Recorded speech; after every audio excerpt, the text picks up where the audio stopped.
es Euroclidón? La palabra Euroclidón viene del griego, dice Eurokailon, que se traduce como viento del noroeste, dice, o viento euroafricano.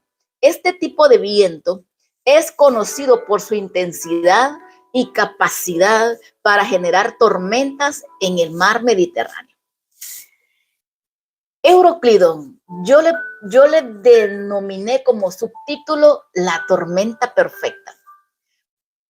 Aquí porque el apóstol Pablo, y usted va a decir, ya va a hablar del apóstol Pablo cuando naufragó en Malta. Vamos a hablar de eso, pero no me voy a enfocar en eso.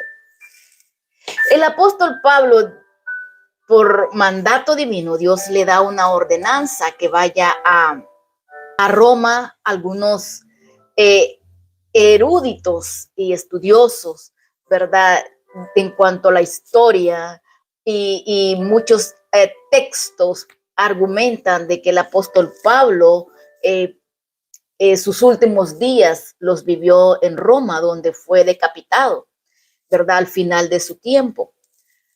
Pero antes de llegar a Roma, Pablo atravesó por algunas ciertas dificultades en su vida, y una de ellas fue una tormenta en alta mar llamada Euroclidón. Esta tormenta, como dice la palabra, Dios le permitió, o Dios la levantó con propósito en la vida de Pablo. Porque Euroclidón son esas tormentas que vienen con un viento tan fuerte que es capaz, amado, de hasta de voltear, darle vuelta a las embarcaciones. Esas tormentas que no pueden ser controladas muchas veces por las personas que van conduciendo una nave. Y Pablo no solamente cruza por la tormenta Euroclidón cuando va para Malta, sino que Pablo ya había vivido una tormenta en la tierra. No en el mar, sino en la tierra. Porque esos vientos huracanados, esos vientos contrarios, amado, le estaban a Pablo impidiendo que él llegara al propósito. ¿Cuál era el propósito? Llegar a Roma. Ese era el propósito, pero para poder llegar al propósito son necesarias a veces los euroclidones en la vida. Y para que Pablo pudiera llegar a Roma, era necesario que hubiera un euroclidón en el alta mar. Ahora vamos a ver por qué era necesario. Dios no va a permitir nada que nosotros no podamos sobrellevar. Y Dios le permitió a Pablo estar en alta mar con propósito, porque había un propósito. Y como vuelvo y le repito muchas veces, para nosotros poder llegar al propósito tenemos que pasar por ciertos euroclidones. Y el apóstol Pablo, y no me quiero ahondar ahora en este momento, no me quiero ahondar en Malta, sino que yo quiero que me acompañe un poquito más atrás de la historia. Un poquito más atrás, si usted se remonta en el capítulo 20, 21, ¿verdad? Usted ve cómo Pablo se despide de la iglesia. Pablo se despide de los hermanos de Efesio. Pablo se despide de Creta, de los hermanos, y le dice, mire, yo sé que ustedes ya no me van a volver a ver. Yo sé que, y a mí ya me han profetizado varias veces, y el Señor me ha hablado que me esperan tribulaciones en Jerusalén. Porque antes de que Pablo llegue a Roma, es necesario que pase por Jerusalén. Son necesarias las paradas temporales. Son necesarias, pero no son el fin. Son necesarias, y a veces en esas paradas temporales, amado, ahí no se ve nada bueno el panorama. No se ve nada bueno el panorama, y pareciera que ese es el fin. Pero no podemos partir, o no podemos finalizar el fin de nuestros días sin que el propósito de Dios se cumpla en nuestras vidas como Él lo ha dicho. Y hemos hablado de Ágabo, uno de los profetas de sus hijas, de las hijas de Felipe, las cuales eran profetisas, y le hablaban a Pablo. Y Ágabo le dice, mira, al dueño de este cinto va a ser encarcelado, va a ser golpeado, va a ser atado en Jerusalén. Y muchos lloraban y le decían, Pablo, no vayas, porque la gente en Jerusalén te está esperando para matarte. Pablo, no vayas. Y entonces Pablo dice, pero ¿por qué llora? Yo se lo estoy parafraseando, usted léalo en el capítulo 20-21 de Hechos. Y entonces Pablo le dice, pero ¿por qué lloran? ¿Por qué entristecen mi corazón? Yo estoy dispuesto, dijo el apóstol, si es posible, a morir por causa de Cristo. ¿Por qué? Dijo, porque yo perseguí a la iglesia, porque yo fui un perseguidor de los cristianos, porque yo los entregaba a muerte y yo, dijo Pablo, consentía mi voto. Y yo iba, y usted sabe, Pablo, donde quiera que iba, él testificaba lo que Dios había hecho con él. Yo, dijo el apóstol, yo soy indigno de anunciar el evangelio porque yo mismo fui perseguidor de la iglesia. Entonces, dice que estando el apóstol Pablo a Jerusalén, cabalmente salió lo que le habían profetizado, lo que el Espíritu le había dicho.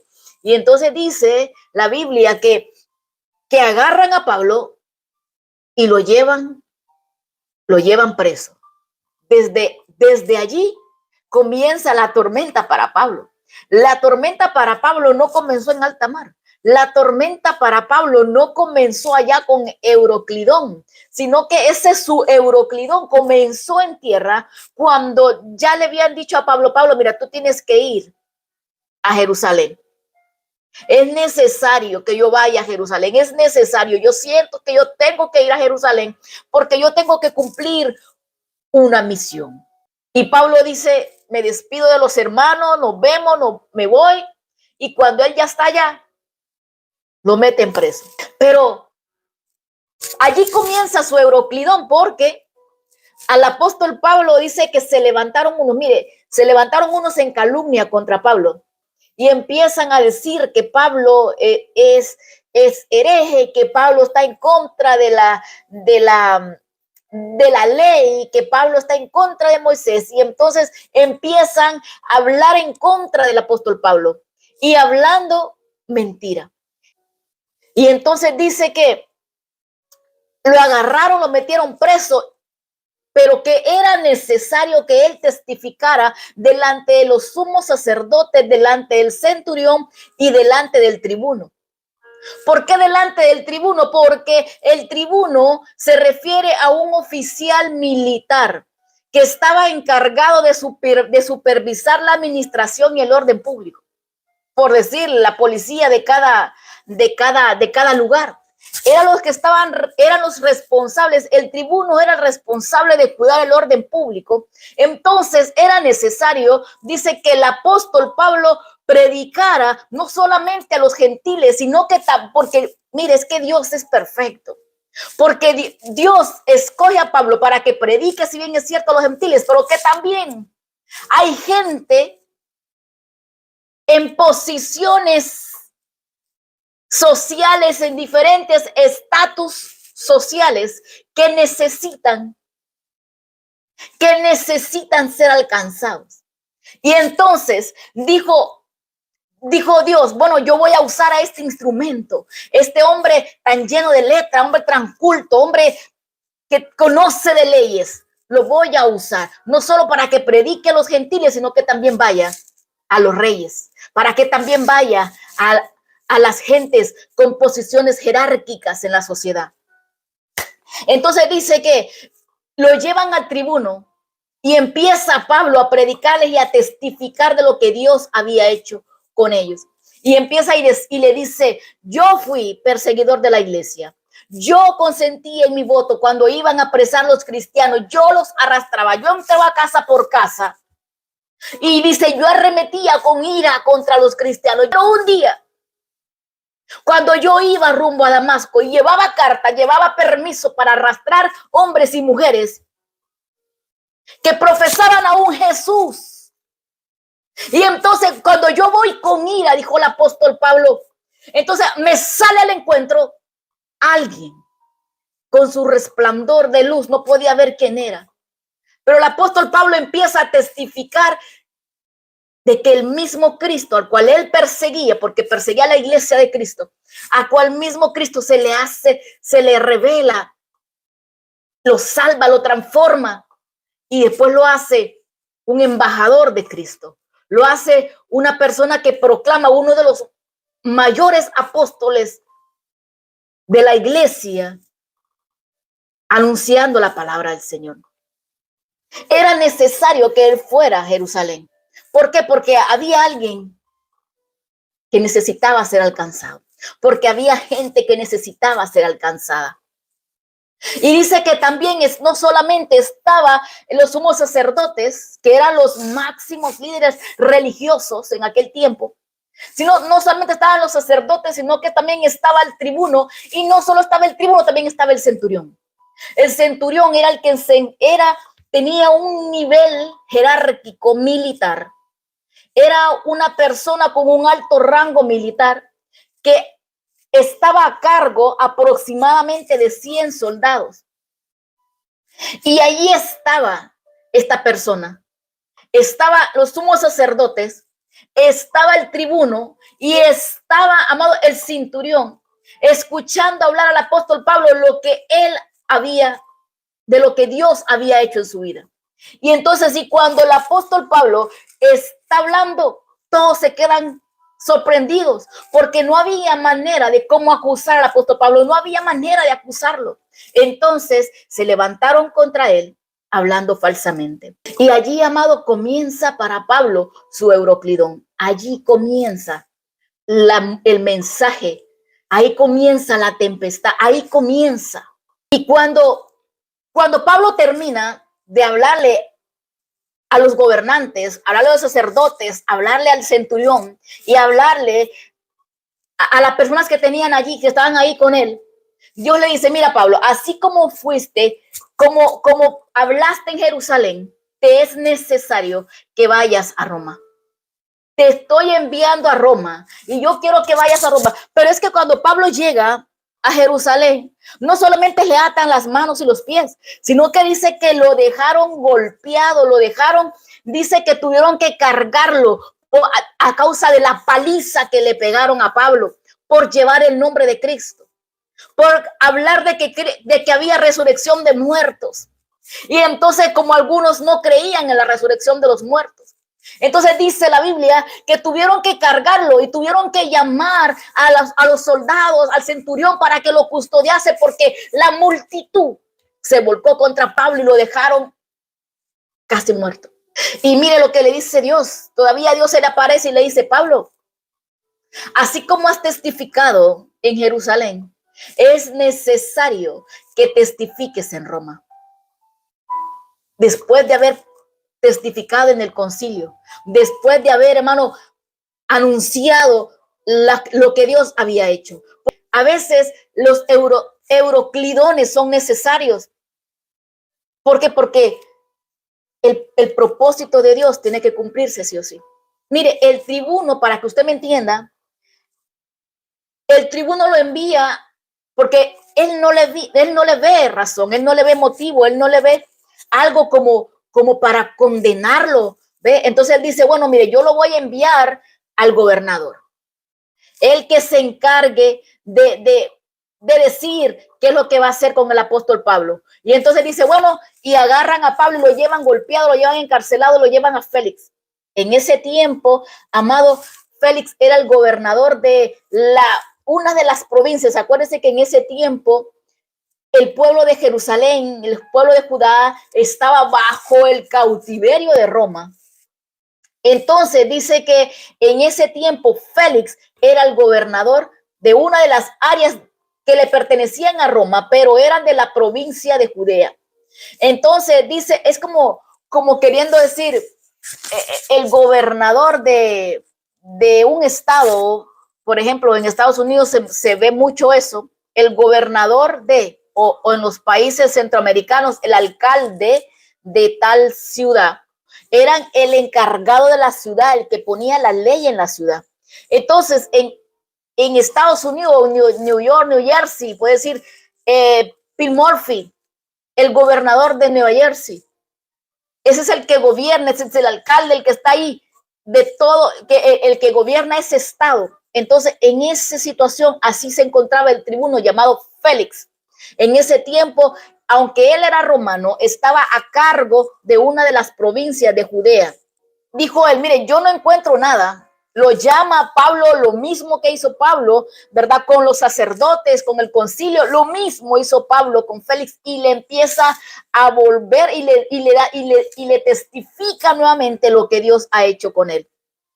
Y dice, bueno, dice Félix, yo no le veo nada a pero lo deja preso.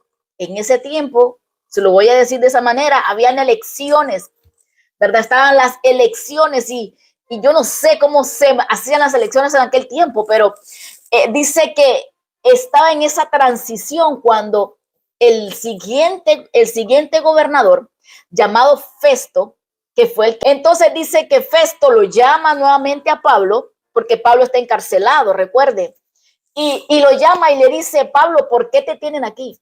Pablo en su defensa vuelve a testificar ante el gobernador lo que Dios había hecho con él. Bueno, dice Festo, yo no le veo nada a este hombre, pero ténganlo preso porque si yo lo suelto, el pueblo se va a volcar contra mí. Entonces déjenlo preso. Pero dice que mientras Pablo estaba preso, estaba en la transición de las elecciones y entonces, cuando Festo queda electo para ser el gobernador de Judea, el nuevo gobernador de Judea, llegan los reyes de Agripa y Berenice. Llegan los reyes para poder juntarse con el nuevo gobernador para felicitarlo. ¿Verdad? Como cuando un presidente, ¿verdad?, queda electo, la mayoría de países se juntan, envían mensajes y felicitarse y esto y que lo otro. Empiezan sus palabras de felicitaciones. Entonces, así mismo, pero en ese tiempo, los reyes fueron donde Festo.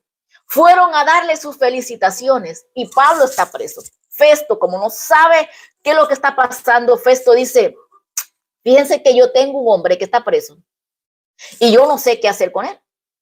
Dice, este hombre, el pueblo quiere que lo mate, porque si yo lo suelto, lo van a matar. Entonces, el pueblo quiere matarlo, pero yo no le veo, porque es un asunto de doctrina, es un asunto de que algunos creen en la resurrección y otros no. Entonces, dijo, yo no sé qué es lo que tengo que hacer con él. Y dijo el rey Agripa, mira, déjame que yo lo escuche. Yo quiero conocerlo. Y entonces, bueno, mañana te lo presento, le dijo Festo. Y estando ya en el auditorio, llaman a Pablo al siguiente día. Y Pablo empieza a contarle la misma historia. La misma historia. Pablo preso, encadenado. Y Pablo empieza a contarle la misma historia y le dice, mira, ¿sabes qué? Le dice el apóstol Pablo, me siento honrado. ¡Ja! Que nosotros nos tocara, ¿verdad? Dice, me siento honrado, dice el apóstol Pablo. De verdad, para mí es una honra poder dar mi defensa delante de ti, oh rey Agripa, porque tú conoces de ley, porque tú sí sabes la ley, tú sí sabes cómo es la cosa.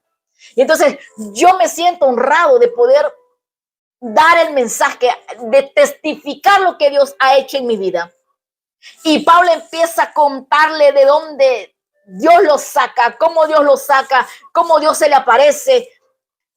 Y al final de su discurso le dijo a Agripa, Pablo, por poco y me persuades, por poco y me persuades. Y le dice Pablo, mira, hubiese querido yo que por poco, por mucho, no solo tú, sino también los tuyos, tu familia, tu reino, todo fueran persuadidos por el poder del mismo que me persuadió a mí, que conozcan al que yo conocí. Y entonces sacan a Pablo otra vez a la cárcel y dice Festo, no hay razón para poderlo matar, hay que sacarlo para que el pueblo haga con él lo que quiera. Y entonces Pablo sabía que él tenía una misión que cumplir. Pablo sabía que él tenía que llegar a Roma. Y entonces, pero sabía que Festo lo iba a sacar. Entonces él, como ciudadano romano, apeló a ver al César. Porque si ya lo sueltan, él sabía que el pueblo lo esperaba para matarlo y él no iba a llegar a Roma. Entonces él dice, bueno, yo apelo a César. Si tú me quieres soltar, yo apelo a César. Y cuando un ciudadano romano apelaba a César, era ley, tenía que cumplirse su apelación. Y entonces es allí cuando Pablo comienza su viaje a Roma. Es allí donde dice, no, pues entonces hay que enviar a este hombre a Roma, hay que enviarlo para que hable con el César, ya con el líder, con el gobernador, con el presidente, digamos. Ya no solo se encargaba de los alcaldes ni los gobernadores, sino que dijo, bueno, ahora yo apelo a César, ahora yo voy a hablar con el presidente de Roma, con el gobernador de Roma. Y como él era nacionalizado, dijo, bueno, no hay manera de que le quitemos a él su derecho. Y lo envían a Roma. Y ahí es, mis amados, donde comienza verdaderamente su peregrinación en alta mar. Lo envían en alta mar en el capítulo 27 de los Hechos, del 7 al 12. Eran 276 personas que habían en aquella barca y 7 de ellos estaban creyentes que andaban con el apóstol Pablo. Amado, también que el centurión también estaba a cargo de la nave, a cargo de la tripulación, el que custodiaba a los presos. Y Pablo, acuérdese, Pablo iba preso para Roma. Capítulo 27, de 7 al 12, escríbalo. Dice, navegando muchos días despacio, llegaron a duras penas frente a Gínido, porque nos impedía el viento. Navegamos a Sotavento de Greta, frente a Salmón, y costeándola con dificultad llegamos a un lugar que llaman Buenos Puertos, cerca del cual estaba la ciudad de Lasea. Y habiendo pasado mucho tiempo, y siendo ya peligrosa la navegación por haber pasado ya el ayuno, Pablo les amonestaba diciéndoles, varones, veo que la navegación va a ser con perjuicio y de mucha pérdida. No solo el cargamento de la nave, sino también nuestras personas. Pero el centurión daba más crédito al piloto y al patrón de la nave que a lo que Pablo decía. Y siendo incómodo el puerto para invernar, la mayoría acordó zarpar también allí, por si pudiesen arribar a Fenice, puerto de Creta, que mira al nordeste y suroeste al invernar de allí. Y soplando, mire lo que dice la palabra ya en el verso 12, dice, y soplando una brisa del sur, pareciéndoles ya que tenía todo lo que deseaba, levaron las anclas y iban costeando a Creta. Pero no mucho después dio contra la nave un viento huracanado llamado Euroclidón. Y siendo arrebatada la nave y no pudiendo poner al pro al viento, nos abandonamos a él y nos dejamos llevar. Cuando Pablo va, ¿verdad? Va preso para Roma, dice que en alta mar se levantó una tempestad que ellos ni tan siquiera pudieron elevar las velas. Dice también, amado, que ellos no podían controlar la nave. De hecho, los que estaban a cargo de la nave, no podían controlar la nave a causa de la tempestad que se levantó. Pablo anteriormente les dice, del versículo 7, les dice, miren, varones, a mí el Señor me mostró que el barco va a ser destruido. A mí el Señor me mostró que vamos a sufrir pérdida. Y entonces, pero como Pablo estaba preso, el centurión dice que no le hizo caso porque dijo, no, pues este está preso. Este es lo que no quiere llegar a Roma. Este es lo que el centurión pensó que ellos querían escaparse o que querían hacer algo. Y entonces el centurión no le puso mente a lo que Pablo le estaba diciendo. Y entonces agarraron, amado, los presos y continuaron su viaje. Pero cuando ya iban, dice que no habían avanzado mucho. Cuando ya iban en el camino, dice que se levantó una tormenta llamada Euroclidón, y es de lo que hablamos al principio. Se levantó un viento contrario, un viento fuerte, amado, que les impedía llegar a Roma. Y entonces, pero aunque Pablo les dijo, miren, yo les hablé, yo les dije que esto iba a pasar, dice que ellos estaban asustados y pensaron que iban a morir. Amado, porque así nos pasa a nosotros muchas veces. Hay tormentas en la vida que pareciera que pareciera que no vamos a llegar, que pareciera, dice, de hecho dice la palabra que no había ni estrellas, no había ni sol, todo era tempestad, todo era tormenta, todo era lluvia, todo eran vientos huracanados, no había por dónde mirar, no podía ni tan siquiera poder ver con claridad. Y así pasa muchas veces en nuestras vidas. Hay tormentas, amado, que traen vientos contrarios, que pareciera que no vamos a salir, que no vemos la luz por ningún lado, por donde nosotros miramos, no miramos por ningún lado esperanza. Pero mira, yo te voy a decir hoy que los euroclidones son necesarios para cumplir el propósito de Dios. Muchas veces no entendemos nosotros los planes del Señor, pero Él tiene planes de bien, planes de bienestar y no de mal. Los planes del Señor son mejores que los nuestros. Y de hecho dice que cuando ellos se levantó aquella tempestad, dice la palabra, mis amados, que muchos de ellos dice, se querían tirar antes del barco, se querían tirar antes. Porque dijo, no vamos a sobrevivir de esta. Hay que tirarnos, hay que tirar el ancla, hay que cada quien que se salve. Pero Pablo le dijo, mira, le dijo al centurión, el que se salga del barco, tú no lo vas a poder salvar. El que se salga del barco va a perecer. Porque, amado, porque a veces vamos en el barco y también dice que ellos tuvieron que soltarse en el barco, tuvieron que soltarse porque ellos no podían, ni con el timón, no había dirección en su vida. Así nos pasa a veces, muchas veces, las situaciones no sabemos para dónde agarrar, no sabemos porque está tan dura la situación en nuestras vidas que pareciera que vamos a perecer. Yo te voy a decir una cosa, mira lo que tengo acá. Suelta el volante de tu vida. Porque el que dio la palabra se va a encargar de que tú lleves con bien a puerto seguro. Suéltale el volante de tu vida a el dueño de tu barca. Suéltale el volante de tu vida y no sigas peleando con Euroclidón. No sigas peleando con los vientos contrarios. Dice la Biblia que ellos tuvieron que soltarlo.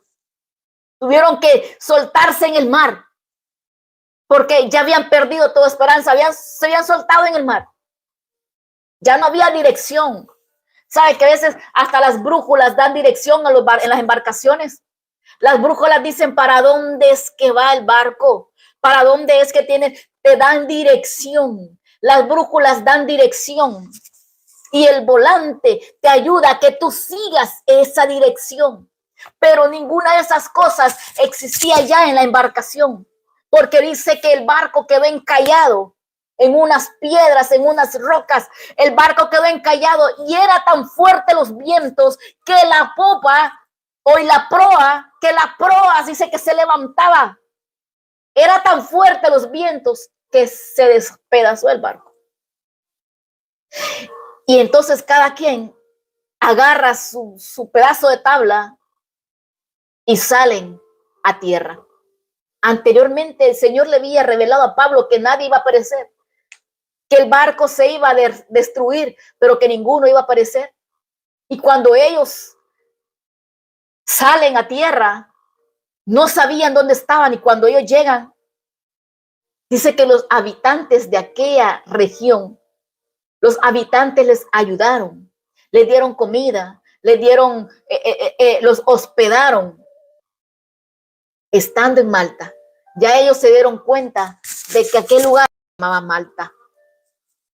Y mire que cuando ellos andaban buscando, Pablo dice que andaba buscando leña, porque es que había un pueblo en Malta, había un pueblo que no había conocido de Dios, había un pueblo que necesitaba conocer a Jesús, a un pueblo que necesitaba conocer el poder de Dios. Y dice que cuando ellos llegan se dan cuenta que hay gente habitando ahí. Y Pablo buscando leña, una serpiente le muerde y se le prensa en la mano. La gente sorprendida dijo, bueno, este no se salvó del mar y ahora viene acá y lo pica la serpiente, lo muerde la serpiente. Este es que viene huyendo de la justicia. Algo hizo. Porque es que la gente a veces no entiende los procesos tuyos ni los míos. La gente no entiende, la gente dice algo malo hizo, está en pecado, por eso le pasó. ¿Por qué? Porque la gente no entiende que la manera de Dios tratar contigo es diferente que el que trata con ellos. Amado, entonces dice la Biblia que la gente esperando que Pablo se muriera, que Pablo se hinchara, que Pablo le diera un infarto ahí caera. La gente estaba esperando, pero dice que Pablo se mantenía como que nada, agarró la serpiente, puso la mano en el fuego y la serpiente sola soltó. ¿Sabe por qué, mi amado? Porque cuando Dios ha dicho algo de ti, se va a cumplir, no importa la adversidad, no importa los vientos contrarios, no importa las serpientes en el camino, no importa los obstáculos en el camino. Lo que Dios dijo de ti se va a cumplir. Tú vas a cumplir el propósito de Dios, pero es que a veces no es fácil cumplir el propósito de Dios. A veces no entendemos, amado. A veces para poder cumplir el propósito de Dios tenemos que atravesar ciertas dificultades que causan dolor. Oye, y que Pablo estaba contentísimo y felicísimo. Dios le había dicho que estaba con él y estaba ahí. Era humano como usted y como yo. Le dolía también su cuerpo. Dijo el apóstol Pablo: ya no vivo yo, Cristo vive en mí. Estoy dispuesto, aunque me duela, a hacer la voluntad de Dios, porque todos queremos hacer la voluntad de Dios. Oh, porque yo estoy haciendo la voluntad de Dios, me tiene que ir bien. A veces la voluntad de Dios no es simplemente que te vaya bien. A veces la voluntad de Dios nos causa dolor también a veces. Dice la palabra, amado, que había allí todo el pueblo sorprendido y maravillado de ver que Pablo como que nada le había pasado ante la mordida de aquella serpiente. Y el principal, el líder de aquella región de Malta, tenía enfermo a su papá de disentería. Y entonces dice la Biblia que llamaron a Pablo y Pablo, orando por él, se sanó. Y la gente maravillada al ver lo que Dios hacía a través del apóstol Pablo, traían a sus enfermos, traían a los enfermos, a todos los enfermos. Pablo oraba por ellos y eran sanados. Amado, el viaje a Roma tenía escalas. Era necesario que fuera a Malta. Era necesario que una serpiente lo picara. Era necesario porque había un pueblo, porque la tempestad en el mar era necesaria. ¿Sabe por qué? Porque habían 260 personas, 265 personas que no conocían de Dios, no conocían de Jesús, no conocían el poder. Y había un centurión que no conocía de Dios. Pero cuando Pablo declara la palabra y Pablo testifica y las cosas se cumplieron como Dios así lo había dicho, ellos creyeron al poder de Dios. Cuando ellos llegan a Malta y ven aquel pueblo, la tribu, y Dios obrando en milagros,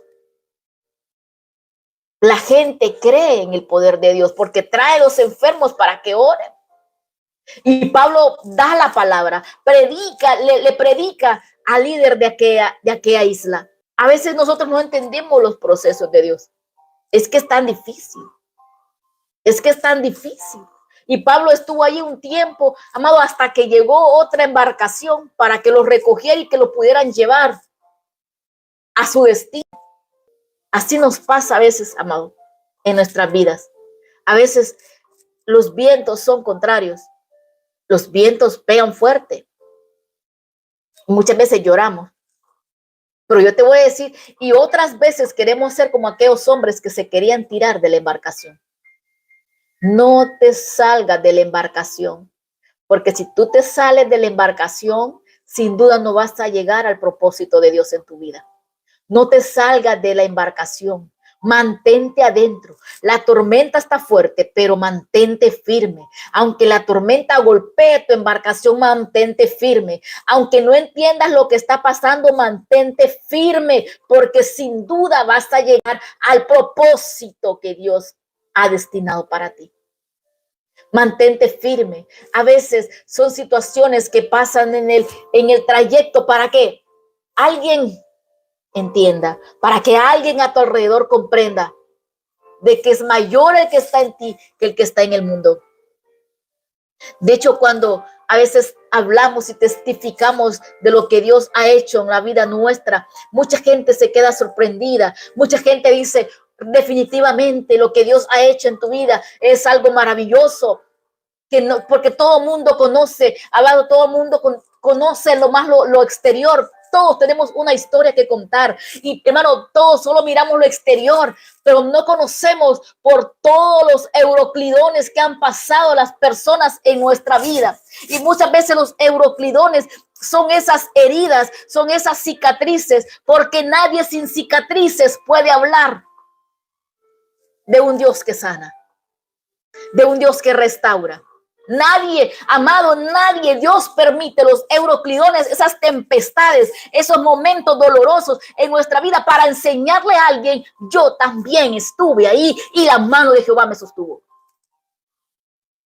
Yo también estuve ahí y el Señor me sostuvo.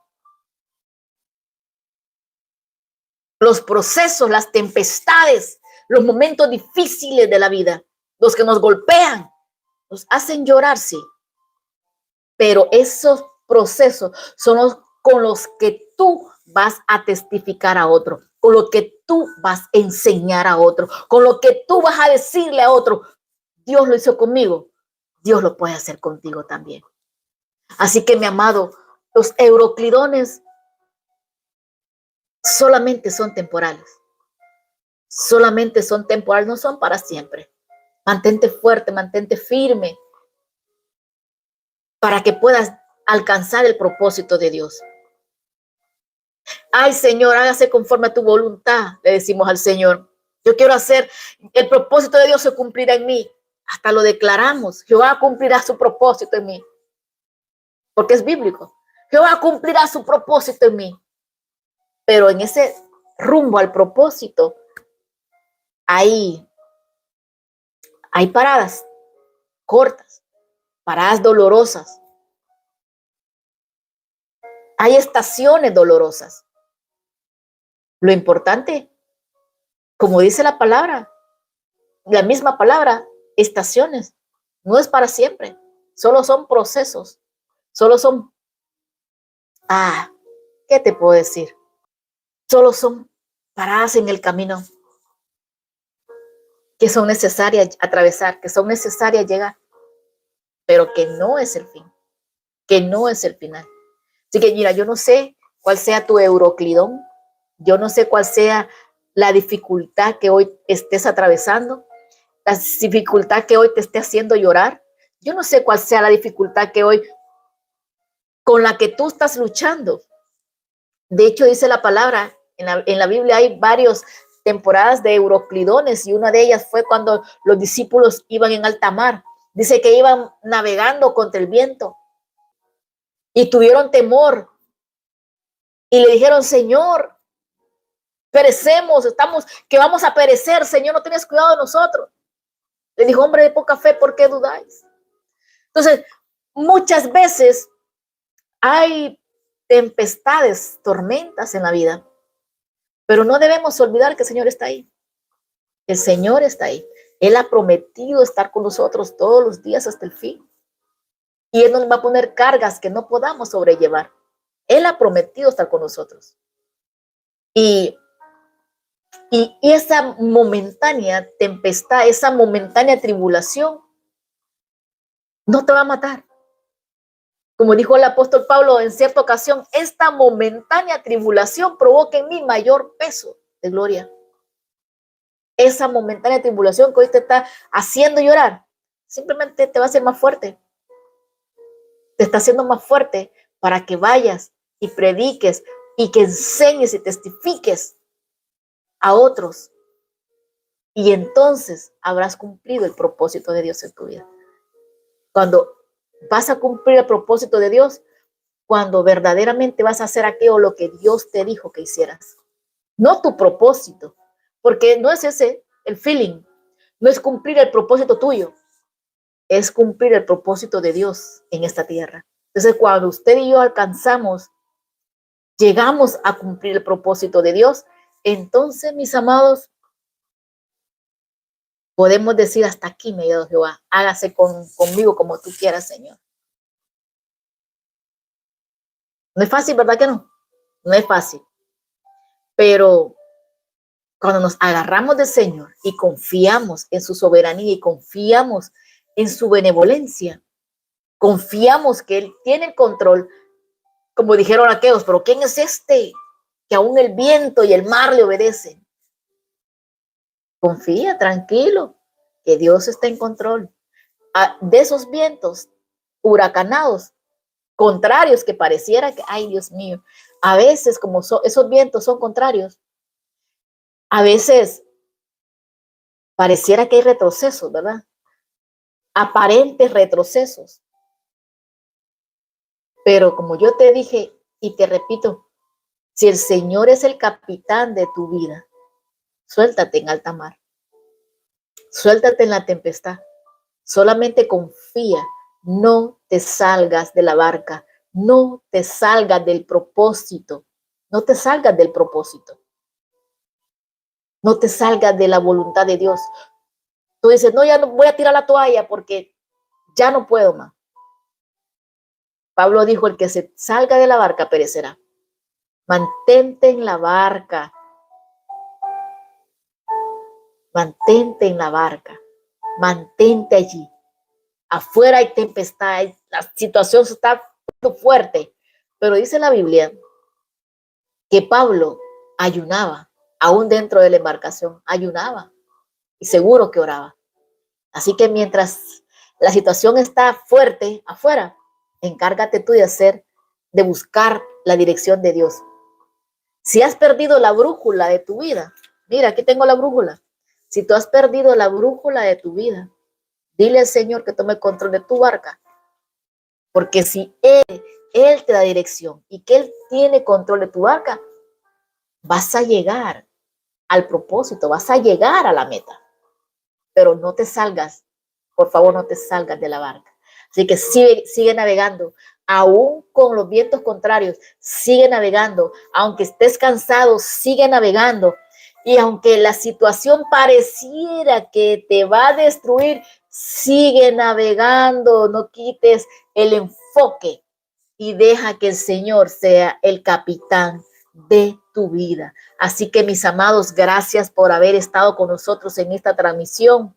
Gracias por haber compartido con nosotros, amados. Así que muchas gracias a usted que está pendiente de esta transmisión de todos los sábados aquí en Portadores de Gloria. Si este mensaje ha sido de edificación a su vida, por favor, comparta, coméntelo con alguien, compártaselo a alguien que lo necesite, alguien que está atravesando un momento difícil y que no entiende y que dice, Dios mío, voy a morir, voy a perecer, ¿qué está pasando aquí? Acuérdate, simplemente son temporadas necesarias, son neuroclidones que Dios los permite para formarte, que Dios los permite para que tú puedas ayudar a otros después. Simplemente son temporadas para ayudar a otros. Así que, mis amados, la paz de Cristo sea sobre cada uno de ustedes. Gracias a todos los que se conectaron nuevamente. Un abrazo. Si le gustó, comparta, dele clic. Si no se ha suscrito, suscríbase. Bueno, somos un pequeño canal que estamos en crecimiento. Y si usted quiere ser parte de esto, pues le animamos a que sea parte de esta comunidad de portadores de gloria. Así que un abrazo enorme. La paz de Cristo sea sobre cada uno de ustedes. Y nos miramos la próxima semana si Cristo no ha venido. Recuerde, tenemos un tiempo de oración, 3 de la mañana, y tenemos los sábados el estudio de la palabra a esta hora. Así que un abrazo enorme, se les ama en el amor de Jesús y nos miramos la próxima semana si Cristo no ha venido. Bendiciones.